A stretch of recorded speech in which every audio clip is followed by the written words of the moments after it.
Olá, queridos irmãos, a paz do Senhor, estou aqui de volta e agora para compartilhar contigo a palavra de Deus. Hoje eu quero compartilhar um pensamento da palavra de Deus na Epístola aos Hebreus, capítulo de número 11. Todos nós sabemos que o capítulo 11 da Epístola aos Hebreus também é conhecido como a galeria dos heróis da fé, a natureza da fé e exemplos de fé tirados do Antigo Testamento. Então é muito bom você ler e meditar, principalmente nos seus momentos de conflitos espirituais. Quando você estiver passando por um momento de tristeza, de desânimo ou de fraqueza espiritual, leia, medite bastante na Epístola aos Hebreus, capítulo de número 11. Hoje eu quero chamar a tua atenção para uma expressão que eu gosto muito, que está no versículo de número 34. O versículo 34 começa com uma expressão dizendo que pela fé apagaram a força do fogo. E nós aí podemos lembrar logo de Sadraque, Mesaque e Abednego, que pela fé eles enfrentaram a fornalha de fogo e prevaleceram, venceram a fornalha de fogo. Pela fé escaparam do fio da espada. Aí nós podemos lembrar, por exemplo, do profeta Elias, que escapou da espada de Jezabel. Mas a parte do versículo que eu quero hoje deixar como uma palavra pastoral para a tua vida é esta: pela fé, da fraqueza tiraram forças. Como isso é possível? Como pode alguém da fraqueza tirar força? São duas palavras antagônicas, contrárias: fraqueza e força. Todos nós, em algum momento da vida, já sentimos ou nos sentimos fortes. Em outros momentos, nós nos sentimos fracos.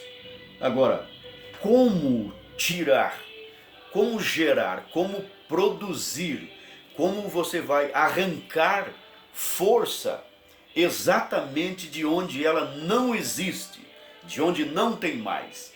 É exatamente quando a força se acaba, quando ela se esvai, quando a nossa fonte de força se esgota, é que surge e prevalece a fraqueza. Logo, se eu estou em fraqueza, é porque eu já não tenho mais força. E como é possível alguém da fraqueza produzir, gerar ou arrancar força de onde não tem? Isso é contrariar a lógica e contrariar a razão. Eu vou lembrar você da segunda carta que o apóstolo Paulo escreveu aos Coríntios, lá no capítulo de número 12, versículo 9, quando Paulo por 3 vezes ele ora ao Senhor para que o Senhor lhe tire, lhe arranque uma aflição, uma angústia que ele chamava de espinho na carne. Quando o Senhor Deus responde o apóstolo Paulo, o Senhor não respondeu dizendo que iria curá-lo, mas o Senhor disse que iria lhe dar graça. E Deus disse a Paulo: a minha graça te basta, a minha graça é suficiente. E então o Senhor Deus, ele disse para o apóstolo Paulo: o meu poder se aperfeiçoa na fraqueza. O poder de Deus se aperfeiçoando na fraqueza humana. Logo, a nossa fonte de força, de virtude, de poder, de autoridade, ela não consiste naquilo que eu sou e nem nas coisas que eu possuo. A minha força consiste no Deus que eu sirvo. Logo, é perfeitamente possível você estar se sentindo completamente arrasado, sem nenhuma força, e nesse teu estágio de fraqueza, de vulnerabilidade. Quando alguém olha para você, imagina que está tudo perdido, que está tudo acabado, que você não tem mais força para se reerguer, para retomar a caminhada, para levantar a cabeça. A palavra de Deus vai dizer que é possível, porque nós temos o exemplo de irmãos que lá no Antigo Testamento, no seu momento de fraqueza, da fraqueza, eles arrancaram força, ou seja, eles arrancaram força exatamente de onde ela faltava. Como isso é possível? Amado, Nós servimos um Deus tão poderoso, nosso Deus é tão grande, é tão magnífico, Ele é onipotente, Ele pode fazer tudo, todas as coisas são possíveis para Ele. A Bíblia diz que o nosso Deus é tão poderoso que Ele é capaz de fazer correr um manancial de águas em pleno deserto. Deserto, lugar de sequidão, de sofrimento, de tristeza, de amargura. E o Senhor Deus, Ele faz correr um ribeiro de águas limpas e cristalinas em pleno deserto.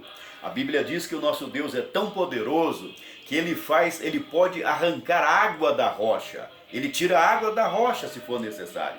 O nosso Deus, Ele tira mel da rocha, azeite da pedra dura.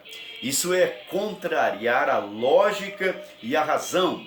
Por quê? A lógica diz, por exemplo, que o maior vai sempre dominar e vencer o menor. A lógica é essa. Aquele que é mais forte vai derrotar, ele vai prevalecer, ele vai vencer aquele que é mais fraco. Mas nós temos um exemplo da Bíblia Sagrada, que todos nós, você vai lembrar agora, de Davi e Golias. Pela lógica, Davi não tinha nenhuma possibilidade de derrotar o seu oponente. A lógica, a razão iria dizer que aquele grande gigante guerreiro, ele iria derrotar com facilidade o pequeno, o menino Davi.